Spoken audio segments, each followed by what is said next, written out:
when in 1958, a rookie stepped into a major league batter's box against one of the most respected pitchers of the era, Robin Roberts. Baseball was a game still dominated by balance, by modest frames and controlled power. Pitchers expected intimidation to flow one way. That expectation shattered in an instant. Frank Howard swung, and the ball left his bat with a violence rarely seen before. It soared so far that left fielder Harry Anderson instinctively looked up, not to track the ball, but to brace himself, worried the massive billboard behind him might collapse. In that moment, fear entered the defensive side of baseball in a new way. The giant had arrived. At a time when most major leaguers stood under 6 feet, Frank Howard towered at 6'7" and weighed as much as 295 pounds. He did not resemble the era's idea of a baseball player. He looked like an industrial force that had wandered onto a diamond. Mickey Mantle said it without hesitation, no one hit the ball harder than Frank Howard. Jim Gilliam, his teammate, looked at Howard's frame and saw inevitability. A man that big, he said, should hit 50 home runs every year. Every year. Not everyone admired the spectacle so comfortably. Dodgers executive Fresco Thompson offered a chilling warning, imagining the day Howard would unleash a line drive straight back at a pitcher, leaving behind nothing but a laundry mark for identification. It sounded like exaggeration. It wasn't.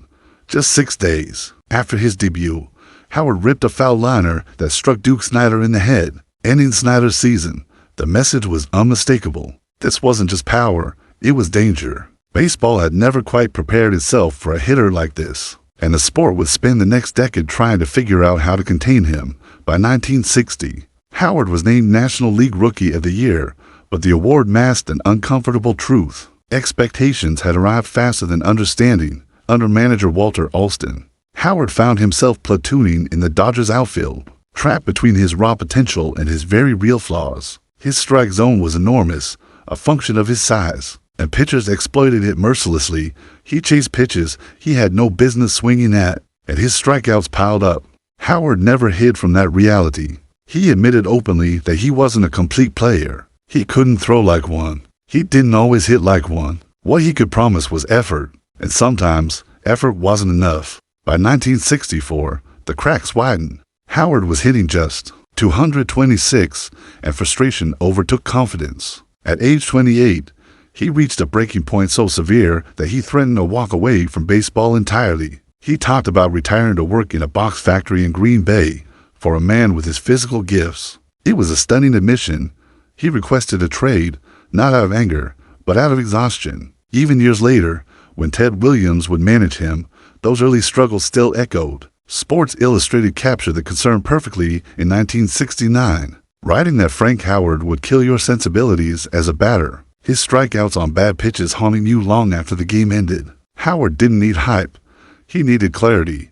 That clarity came on December 4, 1964, when the Los Angeles Dodgers traded him to the Washington Senators in a 7-player deal. The call came from Gil Hodges, Howard's former teammate and now his manager. Hodges remembered Howard's reaction vividly.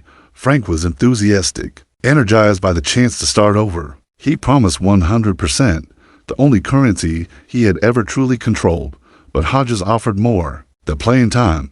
He offered belief, sharpened into focus, with 4 words. Hodges cut through years of doubt. Frank's being paid to hit, not to be perfect, not to be graceful, to hit. That directive stripped away noise and expectation, freeing Howard from the burden of being anything else.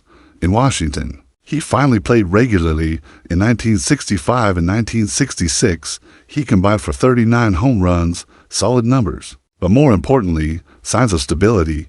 Then Hodges went further. Before the 1967 season, he adjusted Howard's mechanics, moving him closer to the plate, refining his stance, adding a subtle uppercut designed not for flash, but for consistency. The impact was immediate and dramatic. 18 home runs in 1966 exploded into 36 in 1967. Years later, Howard would say Hodges didn't just fix his swing, he woke him up.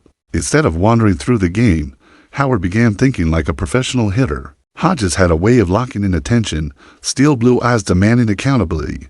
Howard trusted him completely, believing he knew the game from A to Z and back again. Then came 1968, a season that tilted the sport violently toward pitchers. Offense collapsed across the league.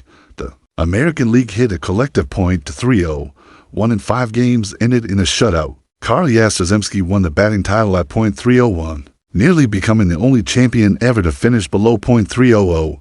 Mounds were high, strike zones were wide, pitchers rolled absolutely. And in the middle of that environment, Frank Howard did something that still defies logic. From May 12th through May 18th, Howard played 6 games and hit 10 home runs in just 20 at-bats. It began quietly, if anything involving Howard could be quiet, with back-to-back shots against Detroit pitchers Mickey Lolick and Fred Lasher. 2 days later in Boston, Ray Culp and Lee Stans joined the list. The following day, Jose Santiago surrendered another, later telling reporters they needed prayers when Howard came to the plate. Cleveland was next. On May 16th, Howard faced Sam McDowell, one of the hardest throwers in baseball, and launched to home runs with a combined estimated distance exceeding 900 feet. The Tigers saw him again in Detroit the next day. Joe Sparma gave up number 8 and could only shake his head, predicting Howard might hit 70 that year. Teammate Jim Northrup raised the bar to 75. The final that came on May 18th, both off Lolick again. 10 home runs, 6 games, a record that still stands. Teammates watched in disbelief. Hank Allen remembered Howard joking each night in the shower, calling each homer another down payment on a Cadillac. He'd never bought the car, sticking with his old Pontiac station wagon instead. Howard remained grounded, insisting he was just trying to get 3 good swings per at-bat. He knew he was a streak hitter. He knew he was hot. He didn't pretend otherwise. By season's end, Howard led the majors with 40 for home runs, a .550 to slugging percentage, and 330 total bases. In the year of the pitcher, the Giant had not merely survived, he had dominated. In 1969, Washington gained more than a manager. It gained a voice that carried the authority of history itself. Ted Williams, the greatest pure hitter the game had ever produced, stepped out of retirement and into the Senators' dugout. For Frank Howard, this was not just a reunion with baseball royalty, it was an intervention. Williams didn't manage. From a distance, he studied hitters like a scientist studies reactions, and Howard fascinated him. The raw power was obvious. The inefficiency was impossible to ignore. Their first spring training conversation became legend. Williams watched Howard take batting practice, then delivered his verdict with surgical precision. He told Howard he liked that first fastball. The little swifty pitchers tried to sneak in early. Howard didn't argue. He laughed and told the truth. He had better like that first pitch because the second, third, and fourth offerings were curveballs, sliders, and changeups that looked like unidentified flying objects to him. Williams laughed too, but then he handed Howard the key that would reshape the final act of his career. Take 1 strike, just 1, every at-bat. For a hitter wired to swing, the advice was radical. But Williams understood something deeper. By forcing himself to take a pitch, Howard would see more fastballs, more mistakes, more opportunities to unleash that power on his terms. The transformation showed up immediately. The numbers: Howard walked 54 times in 1968. That jumped to 102 in 1969, then to 132 in 1970. Pitchers could no longer rely on Howard to chase. The strike zone shrank. Fear grew. Williams pushed more than patience. He preached awareness. He wanted Howard to know what pitch he had hit, where it had been thrown, and why it worked. Ask the bench. Ask the pitchers. Stay mentally present. Get in the game. For a man once described as wandering through his at-bats, this was an awakening. Gil Hodges had built the hitter's body. Ted Williams built his mind. Howard would later say Williams was the most electric, charismatic person he had ever met. Not just a baseball icon, but an American one. The difference showed every time Howard stepped into the box. Yet for all the terror he inspired on the field, Frank Howard remained disarmingly gentle off it. Hank Allen said he was the most popular athlete in the city, admired not for intimidation, but for humility. David Burke, who had played basketball with Howard at Ohio State, described a man physically hard as nails and personally as soft as they come. Respect came naturally to him. Yes sir, no sir. Fame never erased his manners. Howard never tried to escape his working class roots. In off seasons, he ran jackhammers for asphalt crews, returning to spring training heavier, stronger, and carrying the exhaustion of real labor. One summer, he gained 40 pounds and 5 inches in size doing that work. Ted Williams, who recognized greatness instantly, still couldn't resist poking fun. At RFK Stadium, white painted seats in the upper deck marked Howard's longest home runs. Williams joked that those were Frank's, the yellow ones, he said, marked his strikeouts. Howard laughed along, a giant who never felt the need to act like one. On the field, physics seemed optional when Howard connected. Fred Valentine recalled watching Tommy John throw a pitch that Howard lined straight back at him. John threw up his glove in self-defense. When he looked again, the ball was already 40 feet over his head, disappearing into the upper deck for 150 feet away. Power like that wasn't just measured in distance. It was measured in reaction time, in disbelief, in the way pitchers flinched when the bat came through the zone. Still, the most important home run of Howard's career had come years earlier, under the brightest lights baseball could offer. The 1963 World Series. Game 4. Dodgers vs. Yankees. Sandy Koufax on the mound for Los Angeles. Whitey Ford for New York. A scoreless tie in the 5th inning of a tense, tightly wound game. Howard stepped in and crushed a solo shot into the upper deck, breaking the deadlock. The Dodgers won to 2-1, completing a 4-game sweep. Ford allowed only 2 hits that day. One belonged to Frank Howard. Years later, Howard spoke of Koufax with reverence, saying if you wanted to combine sheer velocity with a truly great curveball, not a good one, you were talking about Sandy Koufax or Nolan Ryan. By the early 1970s, Howard had become more than a slugger. He was Washington baseball. That reality collided with heartbreak on September 30th, 1971, the final game at RFK Stadium before the Senators moved to Texas. The crowd was angry, grieving, betrayed. In his final at-bat in Washington, Howard faced Yankees pitcher Mike Kekich and delivered one last home run. As the ball cleared the fence, he tossed his cap into the stands and blew a kiss to the fans. He tried to explain what the moment meant, struggling to find words big enough. A man gets maybe 5 great thrills in a lifetime, he said. This was the biggest. He would take it to the grave. This was utopia. When Howard's career ended, the numbers told a story of undeniable excellence. 380 home runs, a .273 batting average for all-star selections, to home run titles, and yet, immortality remained just out of reach. Frank Howard never made the Hall of Fame. He led the league in strikeouts in 1967. His defense was always a liability. He spent much of his prime on losing teams, the Senators finishing at the bottom of the American League again and again. He didn't truly peak until age 31, late by Hall standards. Howard understood that better than anyone. Years later, he spoke with unusual honesty, admitting that if he had made adjustments earlier, stopped swinging at everything, his career would have looked different. When others said they wouldn't change a thing, Howard said he would. About that magical week in 1968, he joked that if he'd had more weeks like that, he might have made a little more money. In baseball, there was no bitterness in the admission, just clarity. Decades later, when Aaron Judge steps into the batter's box at 6'7", fans marvel at the spectacle. Frank Howard was doing the same thing 50 years earlier, in an era that didn't know what to do with a hitter that large. He was ahead of his time, redefining what power could look like. In 2016, the Washington Nationals inducted Howard into their Ring of Honor, the only player from the 1961-71 Senators era to receive that recognition. A statue now stands outside Nationals Park, a permanent reminder of a force once unleashed. After his playing days, Howard spent decades as a coach with the Yankees, Mets, and Devil Rays, shaping players and sharing wisdom until 2008. Statistics can summarize a career, but they cannot explain why a player matters. Frank Howard's numbers were impressive, even imposing, yet they never fully captured the space he occupied in baseball's memory.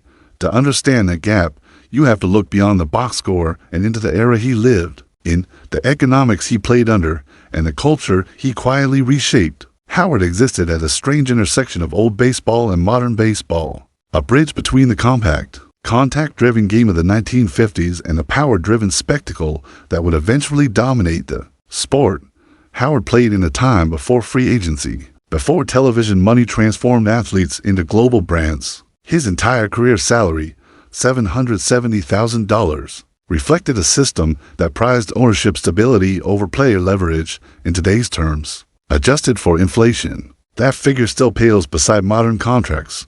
When Aaron Judge earns Howard's career total in a matter of days, it isn't just a reflection of talent inflation. It's a reminder that Howard's prime unfolded before labor power shifted, before hitters of his size could fully capitalize on what they represented. He was a prototype without a market, That context matters when evaluating why Frank Howard never reached the Hall of Fame. His late peak, defensive limitations, and strikeout totals are often cited, but those metrics were judged by standards that hadn't yet evolved. Power hitters were still expected to look a certain way, swing a certain way, fit a certain mold. Howard broke that mold without the benefit of an ecosystem ready to support it. Today, analytics celebrate launch angle, exit velocity, and selective aggression. In Howard's era, those concepts existed only in instinct. He was producing modern outcomes with outdated instruction. Even so, Howard never leaned on excuses. His reflections late in life were marked by candor rather than revisionism. He acknowledged that he chased too many pitches early in his career, that he learned late what patience could unlock. That honesty resonated with teammates and opponents alike. Al Kaline summed it up perfectly near the end of Howard's career. If you needed a clutch hit, you called Kaline. If you wanted a party, you called Norm Cash. If you wanted a friend for life, you called Frank Howard. In a sport that can harden men, Howard remained disarmingly human. That humanity was evident in Washington, a city that embraced him even as the team struggled. The Senators were often buried in the standings, victims of ownership instability and market challenges. That foreshadowed their eventual relocation, yet Howard became a constant, a figure fans could hold onto as losses piled up. In an era before constant franchise movement, losing a team cut deep, Howard's final home run at RFK Stadium wasn't just a baseball moment. It was civic grief distilled into one swing. When he blew that kiss to the crowd, it wasn't theater, it was farewell. After Washington lost the Senators, Howard's role in baseball shifted, but his presence did not fade. He finished his playing career with Detroit, then transitioned into coaching, spending decades in player development with the Yankees, Mets, and Devil Rays. His influence extended quietly, through batting cages and side conversations, through lessons passed down without headlines. Players who never saw him swing still felt his impact. He understood power, but he also understood patience, humility, and preparation. Those lessons aged better than tape measure home runs. In 2016, when the Nationals inducted Howard into their Ring of Honor, it wasn't simply an act of nostalgia. It was recognition that franchise history doesn't begin where success becomes easy. Howard represented continuity, resilience, and identity for a generation of fans. His statue outside Nationals Park stands not just as a monument to power, but as a correction to memory, a reminder that greatness doesn't always align neatly with awards or plaques in Cooperstown. Howard's death on October 30th, 2023, at age 87, prompted a wave of reflection that statistics alone could not satisfy. Former teammates, coaches, and fans spoke less about his home run totals and more about his kindness, his laughter, his willingness to listen. Hank Allen reiterated what he had said decades earlier. Frank Howard was still the most popular guy in the city, popular not because he demanded attention, but because he gave it. Today's game is filled with giants. 6'6" and 6'7" sluggers are no longer novelties.